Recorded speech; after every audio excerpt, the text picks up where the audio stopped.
So we Yes. move Yeah. on now Okay. to Iran. Talking of tensions, the tensions in Iran make U.S. look like this giant island of peace and prosperity where everyone sings Kumbaya.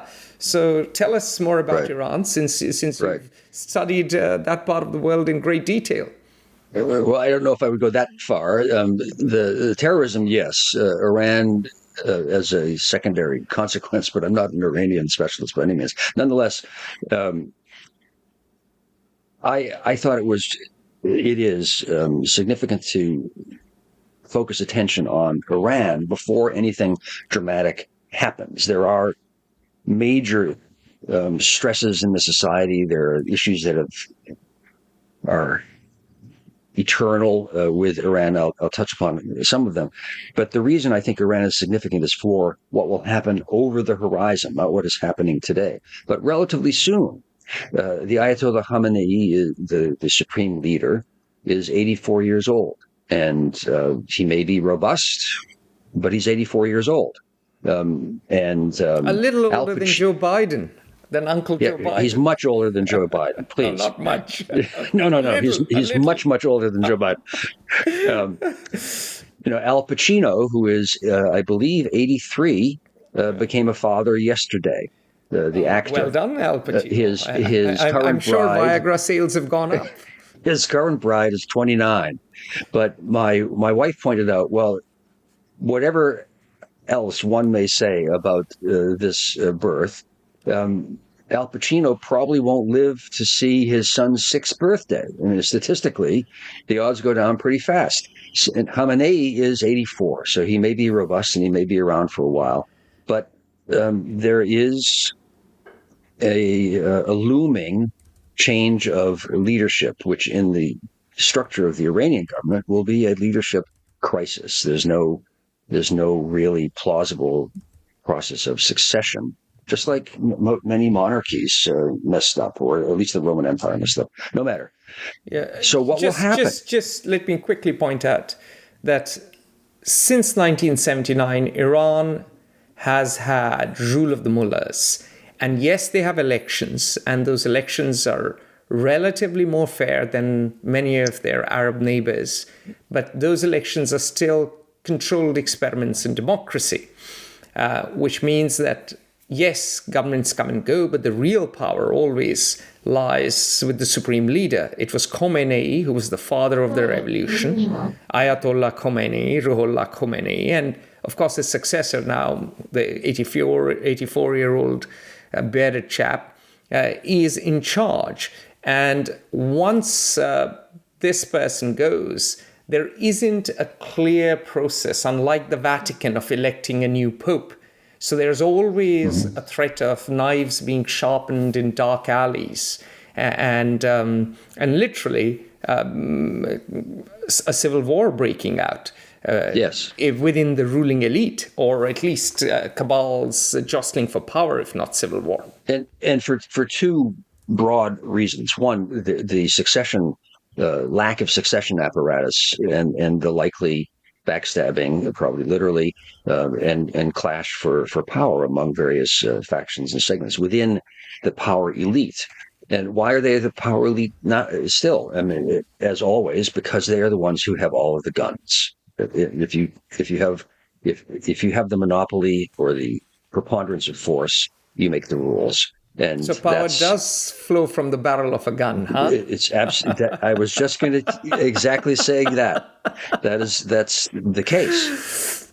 But at the same time, poll after poll, open and confidential, secret polls of the Iranian population since the revolution, or at least a number of years after the revolution, so for decades, shows that the most pro-American, the most pro-Western society in the Islamic world is Iran. It's also highly educated. And as Atul, and that is something we have to give the mullahs credit for. They were able, after the effete and corrupt administration of the Shah, who was too busy spending hundreds of millions, if not billions, on his lavish parties, the mullahs came to power. They collect rubbish. They impose some sort of order. And they've built schools and even primary health care centers in villages. So literacy has gone up. Female literacy has gone up. Women have gone to university. Women are better educated than men, which is probably why they have been protesting on the streets. That's always the case, but not always the case in an Islamic society, which is a sign of progressivism, certainly. And very importantly, Iran, if you do polls and if you meet a lot of young Iranians, is a country where a lot of the young have lost faith in Islam. It's a critical point to make. I was just going to make that. Friends of mine, colleagues of mine who are experts in Iran and who have traveled and resided there over the decades since the revolution, invariably tell me about the, you could argue, the rot in the society or the hidden effervescence of it. I have Iranian friends who grew up in Iran. I've had Iranian students who went to jail, who were in Evin and many of the famous Iranian jails after protests. And they tell me the same story. This is not to say there are not religious people in Iran. Of course there are. Very many people who are religious, devout, practicing. But a lot of the highly educated young Iranians are extremely secular, extremely intellectually curious, and completely disillusioned with the Islamist regime. And even those who are devout, not necessarily secular, or to the extent that you or I are qualitatively, dramatically more moderate and open to critical thinking and the challenge of ideas than the regime of the mullahs. So when you combine an impending and, it seems to me, unavoidable struggle for power among the power elite with what we have seen over and over as hundreds of thousands of Iranians, millions of Iranians have taken to the streets multiple times in over decades to protest the oppressiveness of the mullahs. The likelihood of revolution in all its senses is really substantial. Especially if after Khamenei dies, the regime is divided and is not as united, because then their will to power may weaken. Will weaken? I don't know that it will weaken. I think you'll see people killing each other. The Revolutionary Guards are a bunch of thugs who control the bazaars and steal all the money if they feel like it. They aren't kleptocrats. They're thugs who garb themselves, in religion, and who are used by those who are religious leaders. Mm-hmm. So I think these changes are coming, and what the changes will be is unclear. Revolutions are certainly uncertain, but the trend of society for decades would have moved past the mullahs regime now, and this gets to a point that's significant for foreign policy issues with respect to the United States, still the major player, but everywhere. The United States continues to, on the whole, characterize Iran as a destabilizing revolutionary regime in the term of Middle Eastern politics. And it certainly has been true since the revolution in 1979 that Iran was expansionist and revolutionary. But the revolution flames sputtered out probably 25 years ago, if not 30. It remains a growing regional power. And so therefore there will be clashes with its Sunni rivals and any other state. But it is not as revolutionary a threat as it was briefly to the stability of other regimes. Iran continues. Kissed and made up with Saudi Arabia. We don't know how long that lasts. That's under pressure of China. But it's certainly a more pragmatic power than it was in 1979. Absolutely. And just as America remains for, I think, truly social psychological reasons, poisoned, obsessed with guns, It's really a sociopathy at the level of 330 million people. So Iran has what seems to be a regime protecting obsession with Israel. Now, part of it is because Israel is a Jewish state, and the Jews are always wrong about everything, and the other two monotheisms have to blame the Jews for everything. I think part of it is that viscerally, culturally, religiously, but part of it is to justify the existence of the regime. Almost, Iran is stuck in this existential hostility towards Israel. To what purpose? Really zero, unless one has an exalted millennial religious objective to it.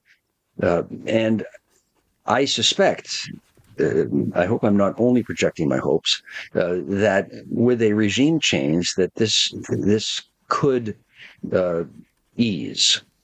It has come to be one of the signature policies of the Mullahs and Khamenei's 84. So now, if I may interject, Iran was not necessarily anti-Semitic. There were Jews in Tehran, and they were doing very well in business. Anti-Semitism was more prevalent in Europe than in the Islamic world. But once the State of Israel was formed, that has changed dramatically, and Jews have been expelled from Iraq, from Iran, from most Muslim countries. Morocco, of course, is an exception. And importantly, the Palestinian cause has become a cause which Iran has used to bolster its support in the Arab world. Now, Iran is a Shia power, and we know there is a rivalry between Shias and Sunnis. Part of the rivalry between Turkey and Iran is ethnic, part of it is, of course, geopolitical, part of it is historical, but part of it is also religious. And therefore, by waving the Palestinian flag, by supporting Hamas, Iran is able to garner some goodwill as the one power that has not sold out for 30 pieces of silver, like Judas, to the US or the UK or the rest of the West. And Iran has been very canny in backing its proxies from Hezbollah in exactly. Lebanon, it's a tool to project power also. To Assad in Syria. Syria, Iraq, exactly. Yemen, Saudi Arabia. It's just not province. Focused on 10% of Saudi Arabia is Shia in the East. And the Eastern province has all the oil. So the Saudis are very nervous when it comes to Iranian influence. So Iran is a major power. It's a former empire. Like Turkey, it has memories of being an empire. It has imperial memory. Farsi was the official language even of India from 1192 to 1858.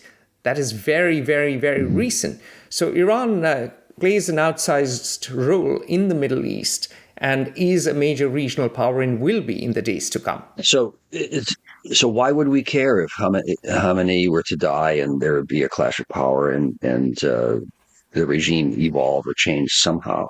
And it will change to some extent on his death. There's any question, but whether it will moderate in the way that liberal secular humanist would like is more debatable. But nonetheless, because for these reasons you just touched upon, it's a regional power. It currently is supporting the Russians because that's a way to enhance its own leverage, specifically with respect to the United States. It is also close to the Chinese. It's close to the Chinese. It is in a clash which is underappreciated in the U.S. anyway, as you mentioned, with the Sunni world, specifically Saudi Arabia in the Middle East for influence. It clashes with the Taliban, who are far more. Actually, it has recently clashed with the Taliban over water, the Helmand River. Each side basically is short on water. Both the Afghanistan and the Iranians need that water. And given the religious divide and given the ethnic divide, that tensions have sharpened and broken out into outright conflict. Yes, people being killed, dying. It has clashes through its proxy Hezbollah with Israel and other states, and it projects its power in the Middle East, as we said. There's the nuclear issue that Iran sensibly views developing a nuclear weapon as an inoculation against great power, meaning American invasion or regime overthrow, potentially. The nuclear negotiations were just about concluded, which would have been good for Iran and good for the United States and good for everyone, until Donald Trump scotched the entire enterprise. And now it's unlikely that one can return. One cannot return to the status quo ante of the negotiations at this point. Which, however, whether the nuclear issue is also in play. And then there's the rising discontent, or the simmering discontent of the Iranian society. So all of these issues will, one way or another, change their trajectories upon the end of Khamenei's control. And it may not be imminent, but it might occur tonight, or it might occur possibly a decade from now. But it is just over the horizon. Now, before we move on, Peter has another comment, and he says that it could be argued that Israel is more obsessed with Iran than the other way around. And yes, Peter, you do have a point. Israel, particularly under Bibi Netanyahu and that ludicrous UN speech, was crude in its painting the Iranian threat, and was frankly unwise in opposing the nuclear deal. That is true, but Israel is a far more diverse society and far more democratic with the proportional representation system. And so there is at least a plurality in Israel of actors, and they don't just include the various parties, but also people in Sayeret Matkal, the top special forces group they have, people in Mossad, F-16 fighter pilots, and a lot of these secular Israelis actually are quite sensible and oppose Bibi Netanyahu and have been on the streets protesting against Bibi Netanyahu, and he had to back down.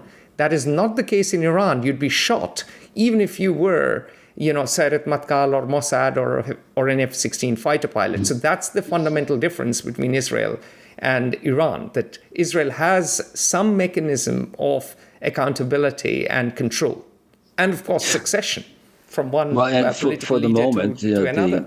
For the moment, the far right for years, the far right now is controlling Israeli politics and is ascendant. But I think it's the last three heads of Mossad issued a public statement decrying the failure of the U.S.-Iran nuclear deal and of Israel's opposition to it. So it's a close run affair in Israel. But for the moment, I would agree, Peter, that Israel has made matters worse by obsessing. Although, to be fair to Israel, whether one is a member of the Labour or Likud party, or if you're in Israel and you hear repeated calls for the incineration of the entire Israeli nation, one would be unwise not to pay attention.